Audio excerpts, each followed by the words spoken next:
No. We're gonna finish this? All but about 3 slides or so. So I moved the assignment slide up. And some of, yeah. But some of those questions are extra credit. Oh, cool, okay. I'll kind of show you what they look like. Also, I wanted to ask you, if I show you my homework from the past couple of days, can you just check over it and tell me that I'm doing it right? I don't have Sure. it with me, but like Monday after class. Definitely. Okay. Okay, so we were doing this, you guys did this in lab yesterday, right? Because you had sodium hydroxide in your burette and you had 10 mil aliquot of HCl. But in this case, it's a 25 milliliter aliquot of HCl, okay, and we are dripping in NaOH. So actually, we have done the first one, okay? So this, of course, is a strong acid and a strong base. In order for you guys to understand acid-base titrations, you need to first say what you got. We have 2 strong things, strong acid, strong base. The other thing, and we talked about this in lecture on Wednesday, is you need to be able to identify the equivalence point, because really we have 3 regions of different chemistries with titrations. We have before the equivalence point, at the equivalence point, and past the equivalence point. So we kind of talked about this, I think, on Wednesday as well. We said that if I go ahead, and I kind of did this in Gen Chem 1, I like to kind of write underneath the thing what it is. So the thing we know about HCl's, we know the volume. That's like the thing that they had in the beaker, 25 milliliters. And we know the molarity, okay? With regard to the sodium hydroxide, since it's in the burette, the volumes are various volumes. And we do know its molarity is 0.100 molar.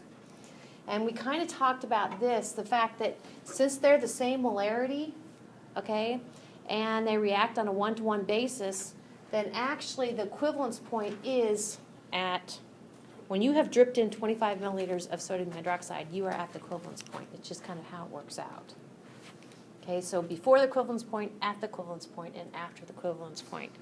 And so I'll just kind of remind you what we did on Wednesday. We said that we did this slide. So if you're before the equivalence point, basically your HCl hasn't caught up with your NaOH. Okay? So your pH is what we say driven by your sodium your hydroxide that's still in there. So we did these calculations, we did these calculations on Wednesday, right? So if we stick with the cute little millimoles instead of moles, okay, the millimoles of HCl we get from the volume and molarity. Okay, so that's what we have in the flask thing. Okay, I think I said that wrong a minute ago. It's going to be, your pH is going to be driven by your HCl that hasn't reacted, sorry. Millimoles that have been added at this point in the titration. Okay, remember we're dealing with the 20 milliliters. Its molarity, we get 2.00 millimoles. Okay, so millimoles of HCl that reacted, we take that 2.00 millimoles of NaOH. This is the stoichiometric ratio from the balanced chemical equation. 1 millimole of HCl reacts with 1 millimole of NaOH. So we have used up 2.00 millimoles of HCl. By difference then, we can get the millimoles of HCl left. So we started with 2.50 we had on the previous slide. We used 2.00 here. Okay, so we have 0.500 millimoles of HCl left before the equivalence point. So one of the last things to do, because we're after pH, is to go ahead and divide that by the volume. And this one you have to remember that we had, 25 plus 20. We have 45 milliliters. Okay, so you guys see where that 45 came from. It came from the aliquot of HCl, 25.00, plus the titrant volume, 20. So when we divide that out, we get the molarity of the HCl is 0.011 molar.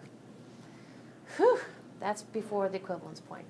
And to convert that to a pH, of course, we recognize that since it's a strong acid, our hydrogen ion concentration, it's going to ionize completely, and our hydrogen ion concentration is also 0.011.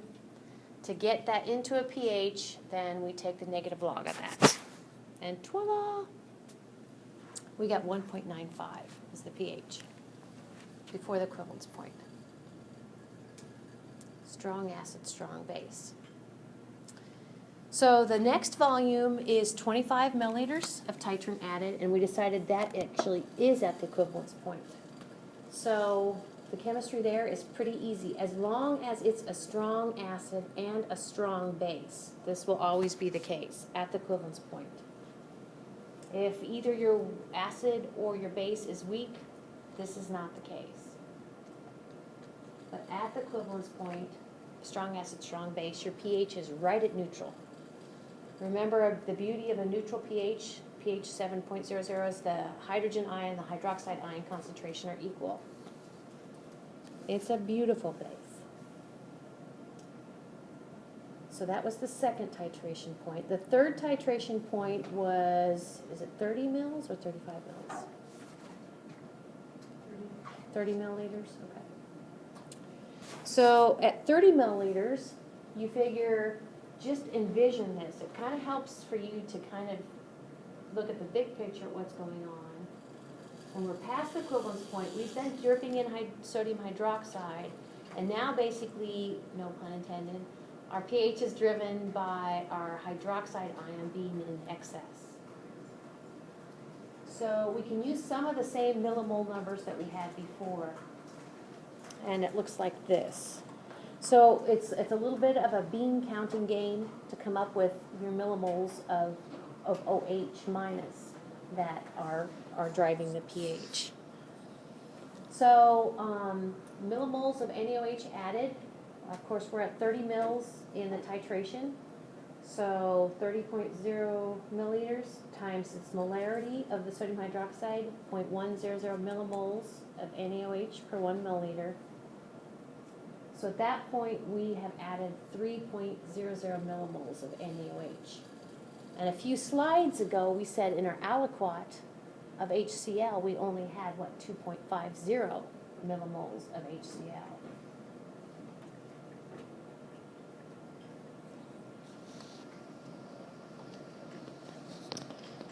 So the millimoles of HCl reacted. Ooh. How did that happen? Anybody else see a typo? Would be the millimoles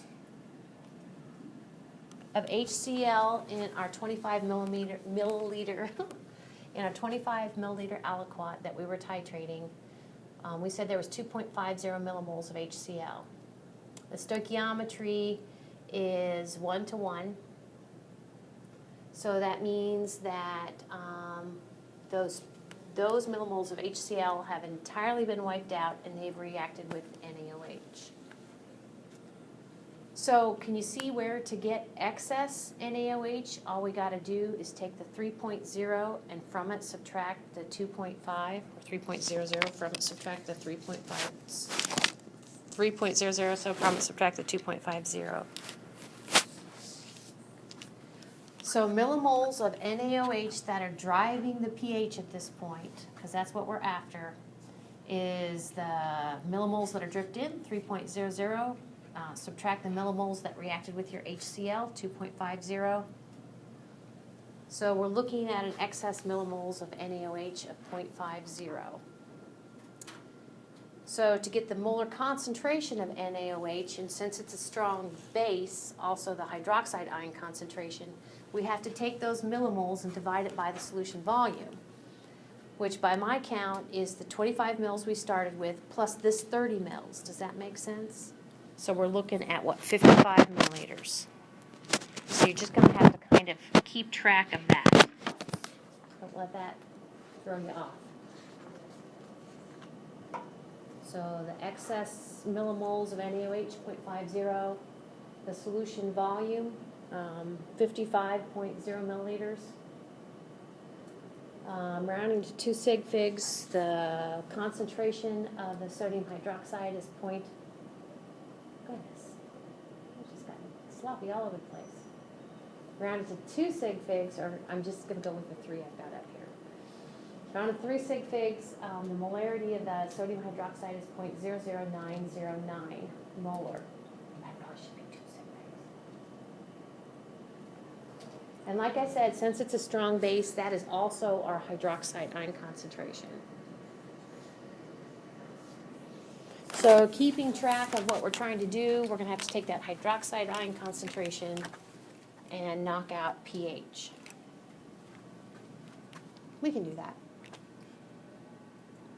And we're almost done.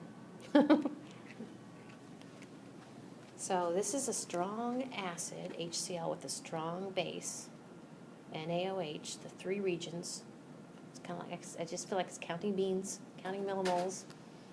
Okay. So to get the pH, there's a couple different ways we can do it, but you can see what I did. I went for the pOH first.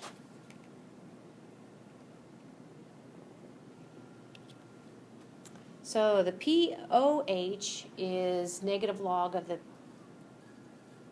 the hydroxide ion concentration. And then of course, if the pOH is 2.04, I can knock out the pH by taking 14.00 minus that.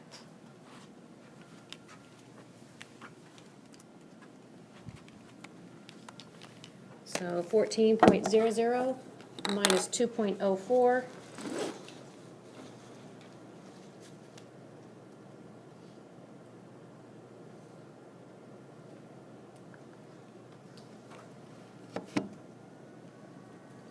Is, oh, sorry, 11.96.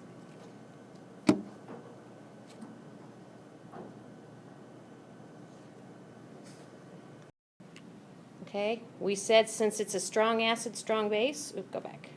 Since it's a strong acid, strong base at the equivalence point, okay, and then we most recently did 30 mils. 11.96.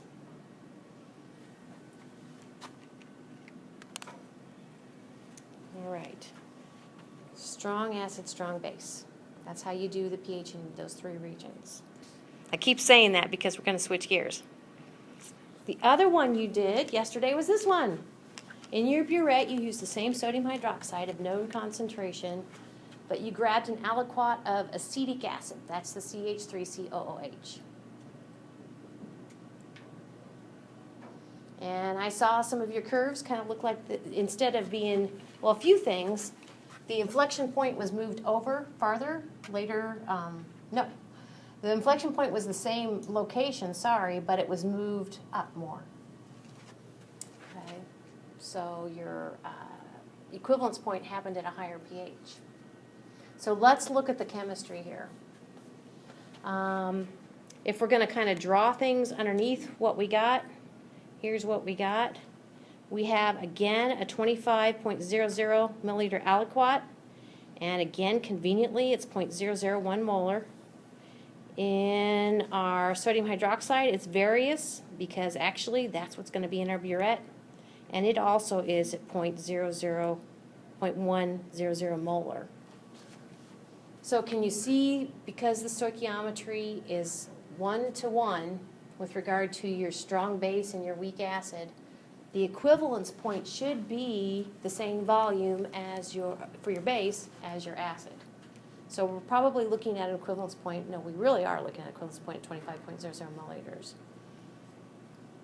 So the three places we're going to get again then are here.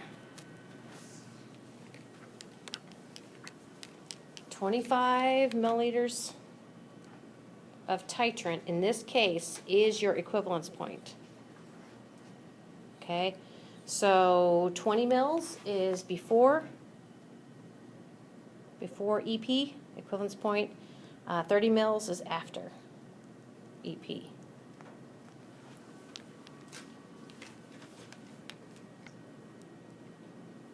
All right, so let's start with before the equivalence point. What sort of chemistry do we have going on there? Well, I don't know if you guys remember this. You should. In the part right before this, when we talked about buffered solutions, we said you can get a buffered solution if you take a weak acid and you react it with a strong base. You can get a buffered solution.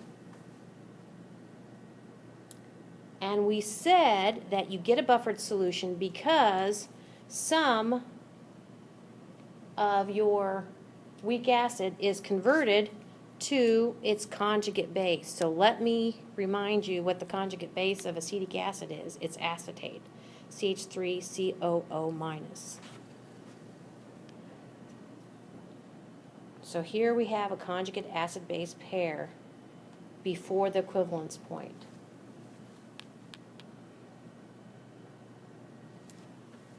Okay, before the equivalence point, you'll have a little bit of both.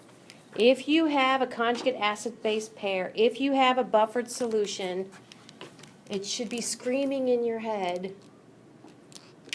For buffered solutions, you need to pull up your HH equation. And you've used it a few times by now, so hopefully you about have this thing memorized. pH is equal to pKa plus log base 10 of either the moles or the molar concentration of the base, the conjugate base, to the conjugate acid. You can either use moles or molar concentration. That's what we have here. Buffered solution before EP, strong, in this case, strong base and weak acid. It could have also been, or we could have also had a weak base and a strong acid, same chemistry. If you have one of them weak, this is what you're going to have before the equivalence point.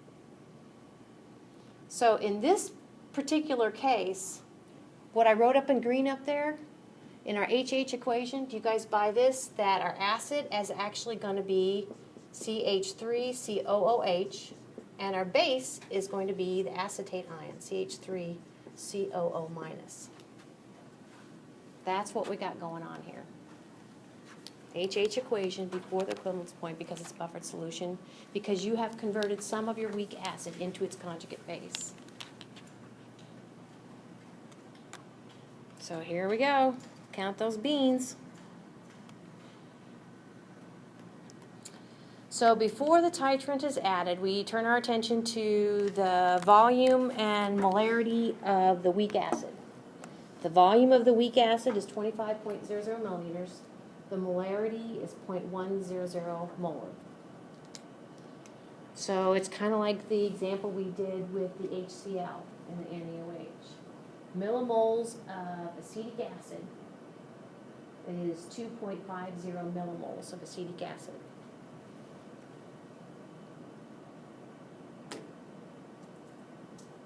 Okay, so that's what we had to start with. Now, we said we were before the equivalence point. At the equivalence point, those are all going to be used up. Before the equivalence point, we're going to have some of that left.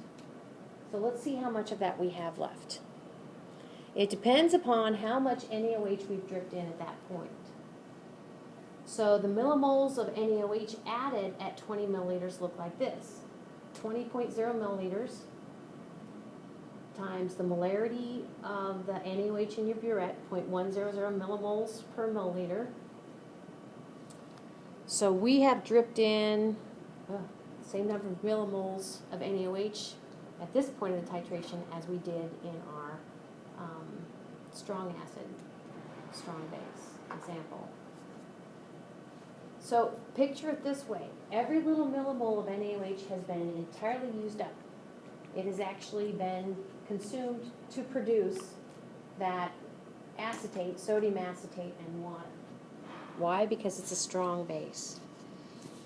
So millimoles of acetic acid that react, well, since they react in a one-to-one basis, okay, the millimoles of acetic acid that have reacted, we use stoichiometry.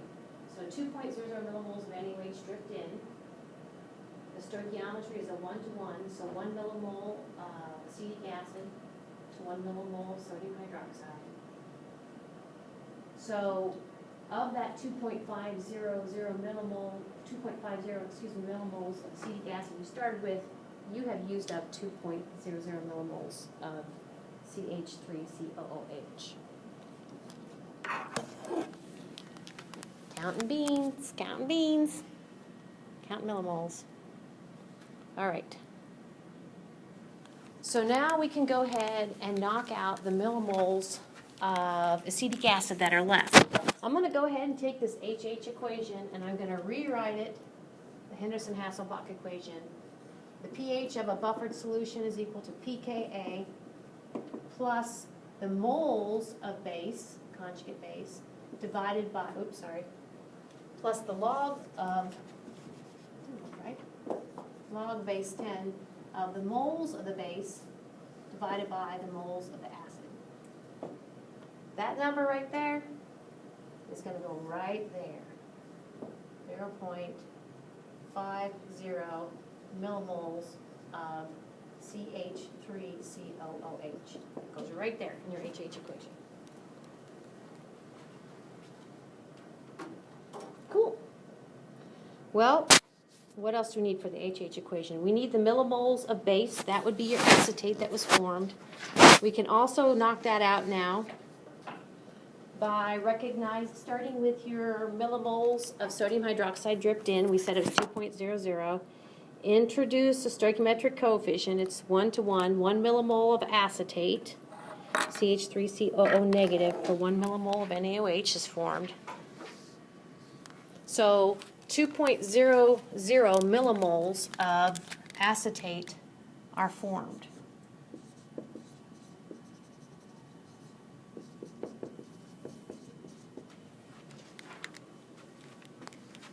And there's that. All we need to do is look up the Ka for acetic acid, get the pKa from that Ka, and we're almost done. This will always be the case if you have a weak acid, strong base, or if you have a strong acid, weak base before the equivalence point. So there's your Henderson-Hasselbalch equation. There's no equation sheet for your exam on Thursday, so just memorize that one. But remember, for your final exam, did I already tell you this? I'm going to give all the equations that I ever gave for the earlier, I think 2 other unit exams I gave equation sheets. So I'll give you those. And you can bring, what did I say, a page? Front and back. What's that? No, I did not say 5. I don't know. A page front and back. Come on. Page is enough if you write small enough. Yeah, and a magnifying glass. So we're ready to plug in. I went ahead, and I hope you're okay with this. I went out and looked at the Ka for acetic acid and knocked out the pKa then for acetic acid. You get that from a table. So 4.74 came from a table. So I'm guessing on the exam we're going to be given pKa. you'll be given either Kas so you can knock out your own pKa from Ks. But in some cases, you'll need a Kb and you'll be given Ka, so you have to get the Kb from the conjugate. So sort of, one way or the other, but don't memorize those. So if you do the chunk it out, round it to 2 sig figs, remember, because it's a log function, the significant figures are shown after the decimal. The pH at that point in the titration ought to be 5.34. Again, this is before the equivalence point. And I have a slide coming up showing you at 20 mils, those molarities. That should be your pH. Okay? Well, I wish at the equivalence point was as easy as the equivalence point of a strong acid, strong base, but it's not. The chemistry is different. So the next point on the titration is 25.0 milliliters of titrant. Okay. The thing here is your pH, I say, is driven by, I'll go ahead and circle it on here. Okay, so if this is the equivalence point, okay, by definition, what the equivalence point means is basically all of this has been used up. I'll put X's there. At the equivalence point, there's none of that left.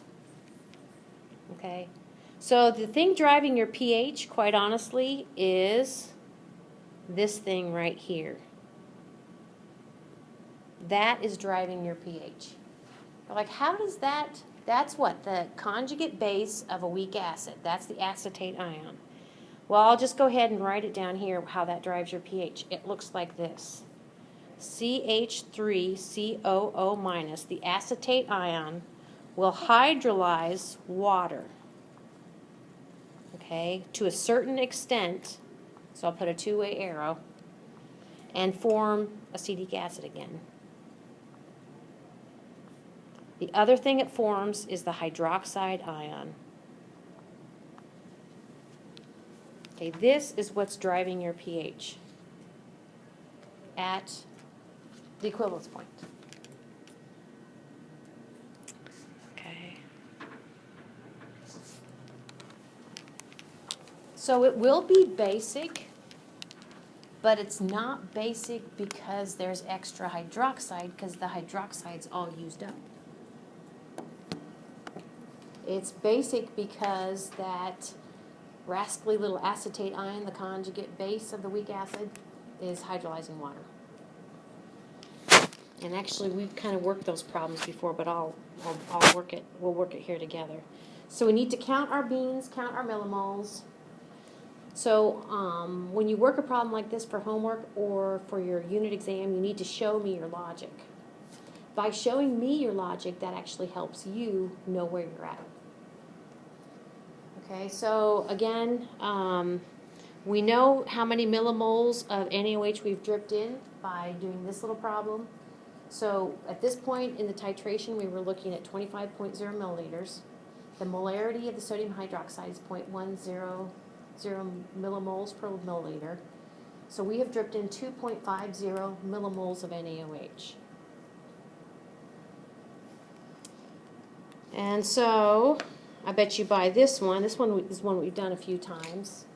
Based upon 2.50 millimoles of NaOH, we can use the stoichiometry from the balanced equation. We're working on those problems in Intro Gen Chem right now. We can use the stoichiometry of 1 to 1 to get 2 millimoles of acetic acid from millimoles of NaOH. So 2.50 millimoles of CH3COOH, or acetic acid, is what would have reacted with that volume of titrant added. And thus the equivalence point, see how that's like the equivalence point since they're, yeah. So basically, they've both been annihilated. That's by definition what the equivalence point is.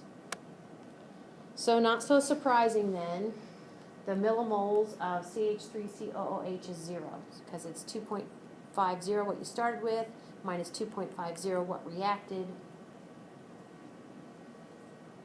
You got nada left. No more beans. That's right.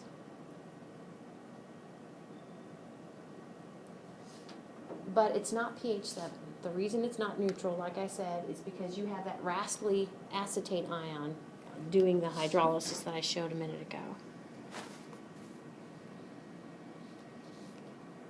All right, so let's focus on the acetate ion. Millimoles of acetate that are formed. Again, we can use stoichiometry and the millimoles of NaOH you dripped in. So you dripped in 2.50 millimoles of NaOH. The stoichiometry between the acetate and the NaOH is 1 to 1. So you can count on the fact that 2.50 millimoles of acetate were formed. We're going to need the molarity of the acetate. So we're going to have to divide those millimoles by the volume we have at that point. So we had a 25 milliliter aliquot of acid plus 25 milliliters of sodium hydroxide. I got 50, okay? So we got a total solution volume of 50 milliliters. So of course that volume keeps changing as you keep dripping in this case, base.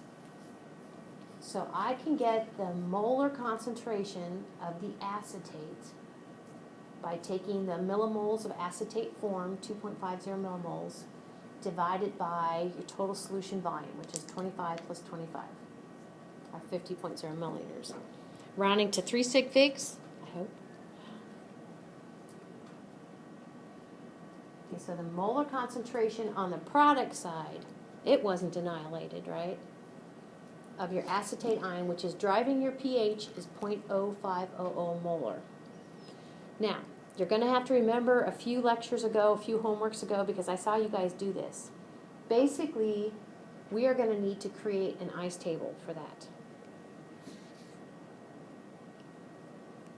What we used to do when we had a certain molar concentration, in this case, weak base reacting with water. This is exactly what I did a minute ago. In equilibrium,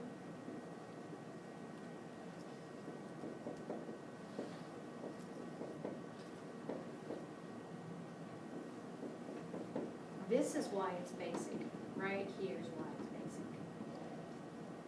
Okay, and the initial molar concentration,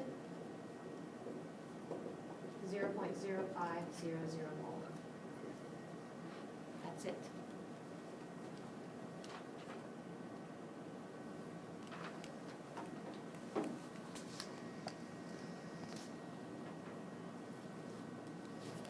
So you will need an ice table. I'm going to put an ice table. And it wasn't until just this semester, again, I've taught this for a few years, and I hope I'm getting better at it, but it wasn't until this semester that I really kind of clearly told myself that if you're before the equivalence point, you need the Henderson-Hasselbalch equation. If you're at the equivalence point, you need an ice table. Okay? So if we need an ice table, you might be wondering, well, why are we doing this? Well, with our ice tables, what we do is we actually end up writing the equilibrium constant expression, and it's a KB expression for a weak base. We put the molar concentration of the stuff on the product side raised to its stoichiometric coefficient. You know, it's what we know about equilibrium constant expressions. Hydroxide ion, that's the KB expression, divided by the molar concentration. Okay, that's our KB expression. That's what we use for our ice table coming up. Hope this is ringing some bells. Now, like Matthew was saying a minute ago, the problem is you cannot find a KB value on a table for the acetate ion, but you can find a Ka value for acetic acid. Why? Because acetic acid is a stronger weak acid than the acetate ion is a weak base. So basically we're going to have to massage the Kb from the Ka, and it looks like this. Well, the Ka is given, remember the relationship, if it's a conjugate acid-base pair, the product of them is equal to Kw. So Kb is equal to Kw divided by Ka. So the Kb we need to use with our ice table, our Kb value is 5.6 times 10 to the minus 10.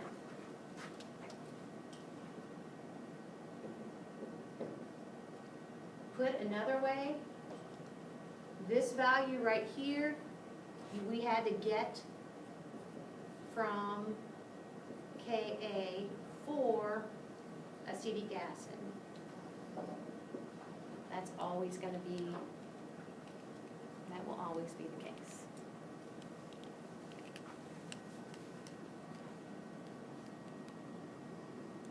So remember, this is like at the equivalence point. You're like, dude, how can the chemistry be so, but it's at the equivalence point.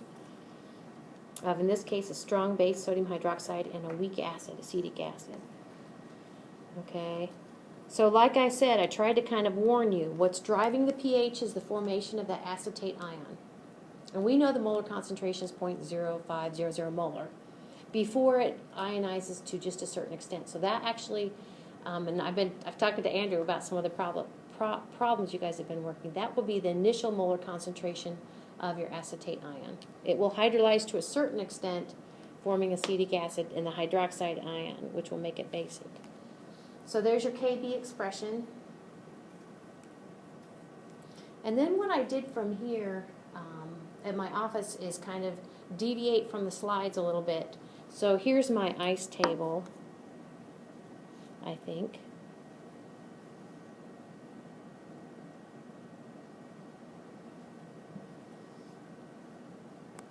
There it is, hopefully. Okay. So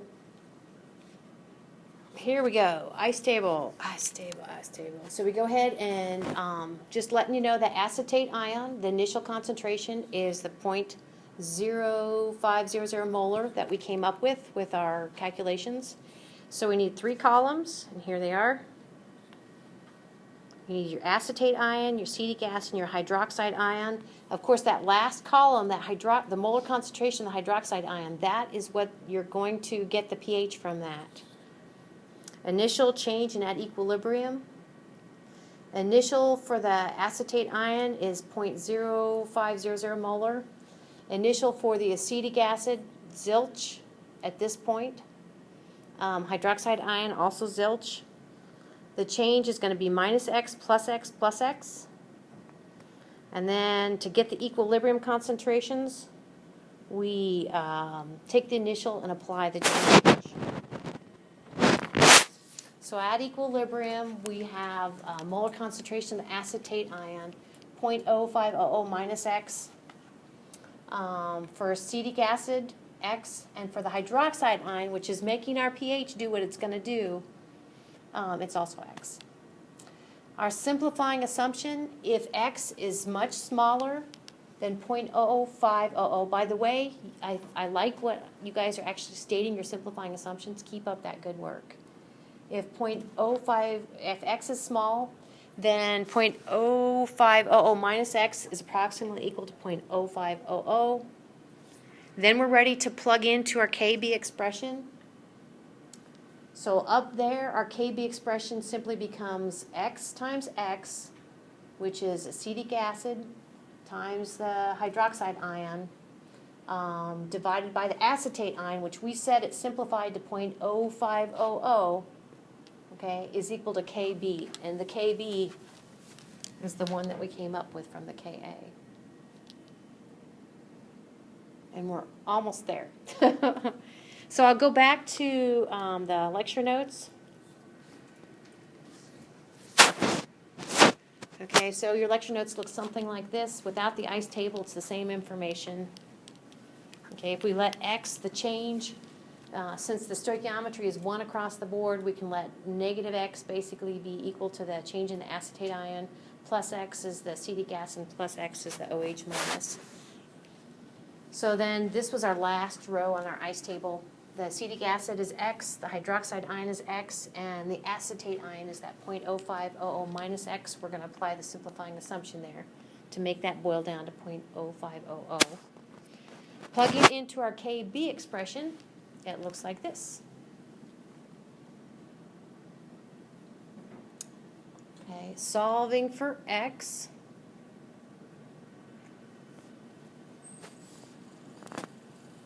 Solving for X, apply your simplifying assumption and then solve for X. This is just a reminder that remember to check the molar concentration of, in this case, your acetate ion. It needs to be at least as large as 100 times Kb. So 100 times Kb is 5.6 times 10 to the negative 8. So that'd be like the minimum molar concentration of your acetate ion. So that's pretty good. Okay, so you end up with X squared over 0.0500 is equal to Kb, 5.6 times 10 to the negative 10th. I usually kind of crisscross, okay? But, and then solve for X. X will be equal to the square root of 2.8 times 10 to the minus 11th. And then rounding to 2 significant figures. X is equal to small. Round 2 significant figures, X is equal to 5.29 times 10 to the minus 6th. Units of that can be moles per liter. Because remember, that actually is the molar concentration of our hydroxide ion. So we need to go ahead and get pH from that. So for our molar concentration of our hydroxide ion is 5.29 times 10 to the minus 6 moles per liter.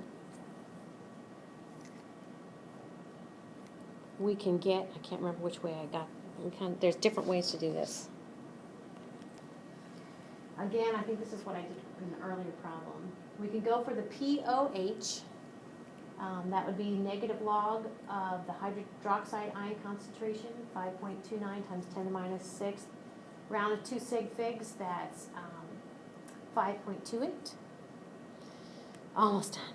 So of course we can get our pH by difference. So pH would be equal to 14.00 minus 5.28. Rounded to 2 decimals, that's 8.72. Whew, 8.72 at the equivalence point.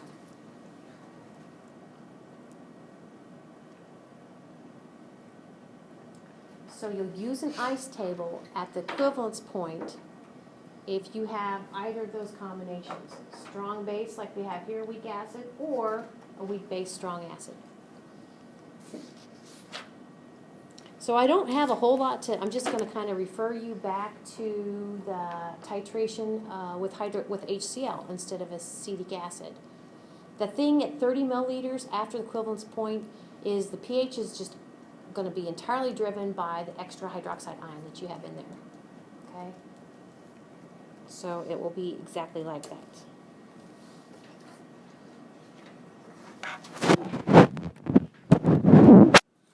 So that one we don't have to knock out.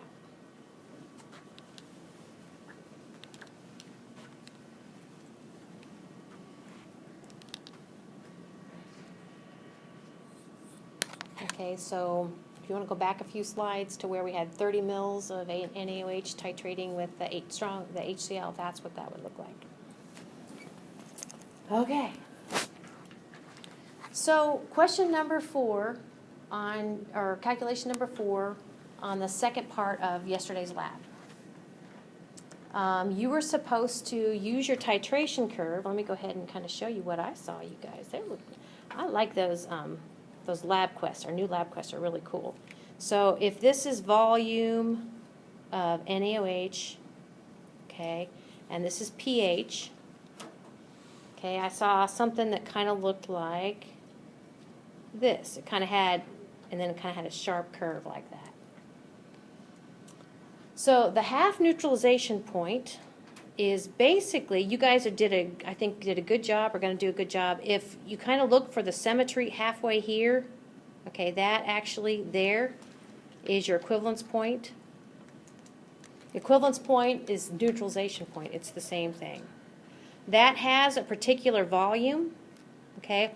Let's just call that 25 milliliters, okay? So your half neutralization point is just like it says. Half neutralization point would be at, guess what?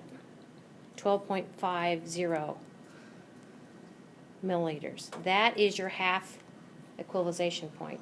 So what this is saying is if you go up here, okay, oops, maybe I'll pick a different color.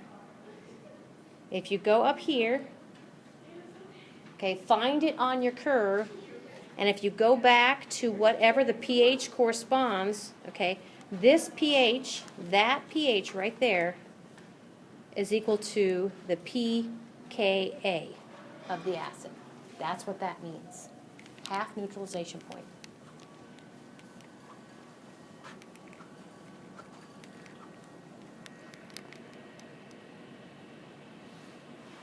And it works because of this. You basically, no pun intended, at half neutralization point, you have half of your weak acid left, you have half of your conjugate base formed. So the ratio of your conjugate base and your acid, that ratio is 1. And the log of 1 is 0. So that's why, actually, according to the Henderson-Hasselbalch equation, your pH is equal to your pKa. That's just the way it works.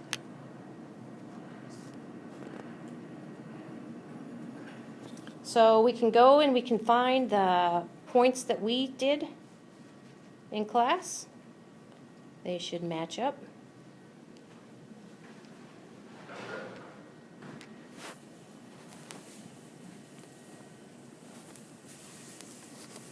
So just a few minutes to kind of hit something to remind you what we did in Chem 1. This is Chem 2.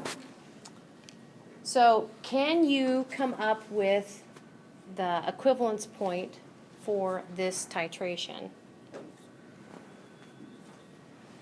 It looks like this. And I'm all about still like writing this stuff underneath, So actually, my hints for the problems you're going to work, I put that 35 milliliters and that molarity under your acetic acid.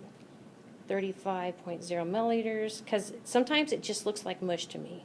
0.108 molar. Okay. Down here, we have given the molarity, and we're supposed to find the volume. Question mark volume under NaOH. 0.235 molar under NaOH. I just think it helps. So to find that volume, it looks like this. We did these in Gen Chem 1. Basically, you start with what you know the most about. We can get the moles of acetic acid from the volume and molarity. We can use stoichiometry to get moles of NaOH. Then we can use the molarity to get volume of NaOH. And this is kind of how it looks. So millimoles of acetic acid given that volume and molarity look like this. 35.0 milliliters times the molarity, 0.108 millimoles per milliliter.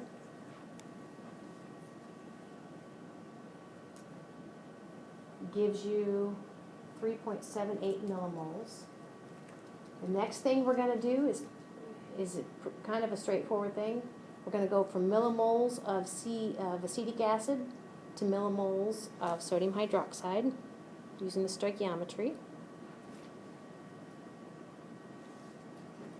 So stoichiometry is 1-to-1, but you should probably show this step.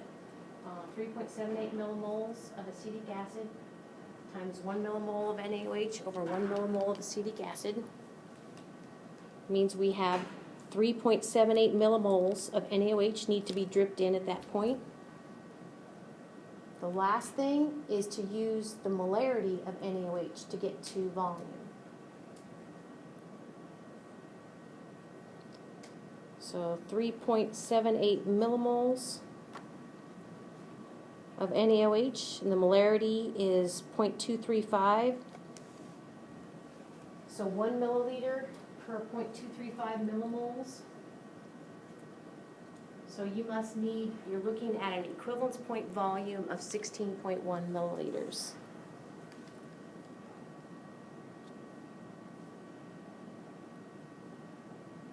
So this is important, and actually for your homework that's going to be due on Monday, for several of them, I say I wouldn't go one step until I knew what my equivalence volume was, because then I know what chemistry to use, whether it's the Henderson-Hasselbalch equation or whether it's an ice table.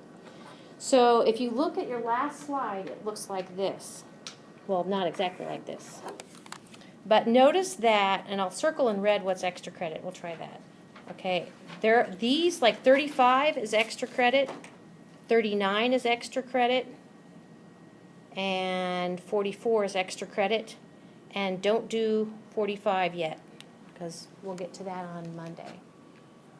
So the only ones you need to do are 38, 40, 41, 42, and 44. That's better, isn't it? So I got 5. So we're a little bit over time, but I will take a look at the hints. So you can go ahead and go or stay. Did you want to see the hints? Okay. Okay, and I'll post them too. So, do you want me to do the hints for the extra credit ones too? Yeah, if you don't mind. Cool, That'd be that's awesome. easy. Okay. This one says you have a volume of H3PO4. Now you're going to have to remember that H3PO4 is a weak acid. And it says you're going to drip in KOH, which is a strong base. And this equation might help you out here.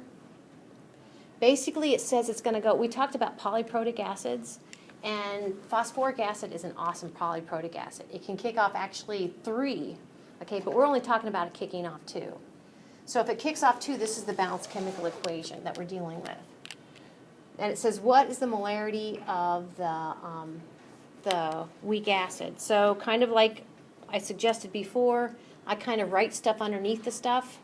So we have the volume of the H3PO4, we have the volume and the concentration of the KOH. We're supposed to come up with molarity. And so it's not too bad. It's kind of like what we just did. Okay, from here we can get moles, right, of KOH. We can use stoichiometry to get moles of H3PO4 and divide those moles by your 25.00 milliliter aliquot. That one's not too bad. Okay? I know it's easy for me to say, but so that's that one. The next one, oh, and that's 5 extra credit points. The next one looks like this. This is a good one. Sometimes my test ends up with something like this. I kind of vary my test, and I need to double check I don't have my test out there. It might be out there. In this one, we have two solutions, HCl and NaOH solution. And notice the volumes were given, the pHs were given. So they're going to be combined for a total volume of 200 milliliters, you know. And you're supposed to get the pH of that. My hint for working something like this is basically to go at what are the H pluses here, what are the OH minuses here, count your beans, see what you're going to have more of, because I have a little equation coming up, but basically all your H pluses and your OH minuses are going to try to annihilate each other to form water. Okay, see what you have left over. Whatever you have left over, divide by that solution volume. And then get the pH from there. So that's my hint for that one. It's kind of a fun one. For this one, looks like the whole thing went up. What do we got here? This is for extra credit.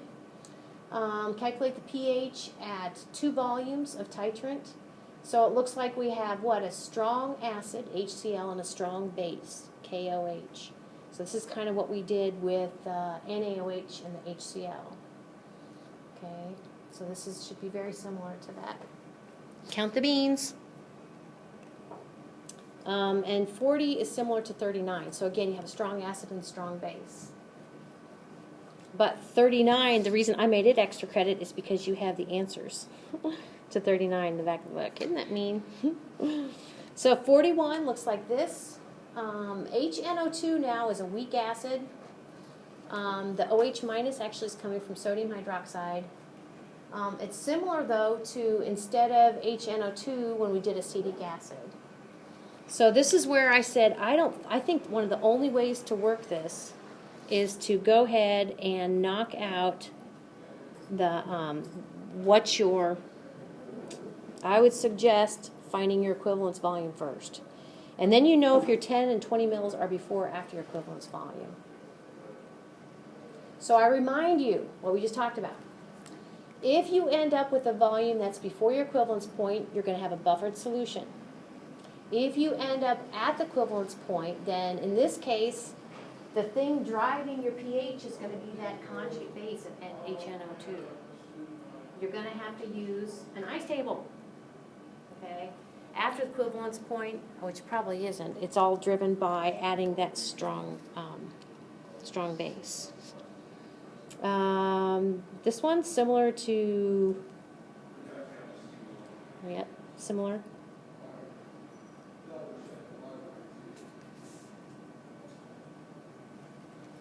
Okay, so this one's similar, but you have a strong acid and a weak base. So again, before the equivalence point, you're going to be talking about a buffered solution. At the equivalence point, you're going to be talking about an ice table. And then after the equivalence point, it's basically, in this case, you dripped in extra HCl.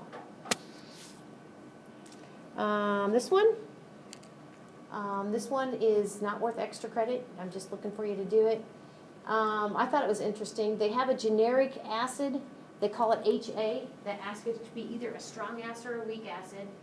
And the question is, why is the equivalence point volume of sodium hydroxide you need to drip in, why is it the same, but why is your pH different? Okay, so that's actually, you don't have to do calculations, you just have to, or calculations could help, but you don't have to. This one's for 5 extra credit points, and it's actually related to the whole, the equivalence point. Will the pH be neutral, or will it be acidic or basic? And the only titration we talked about today where the equivalence point would be neutral is if it's a strong acid, strong base. So actually I went in and kind of did your work for you a little bit and double checked. One of the things that always throws me off is HI. Is it a strong acid? And yes, it is. One of those 6 strong acids I went through. Okay. So that's it. Oh, there's one more. Oh my gosh. No, this one you don't have to do. That's right. This one actually is helpful. So thanks for sticking around. Do you have all the homework under Dr. Sharing?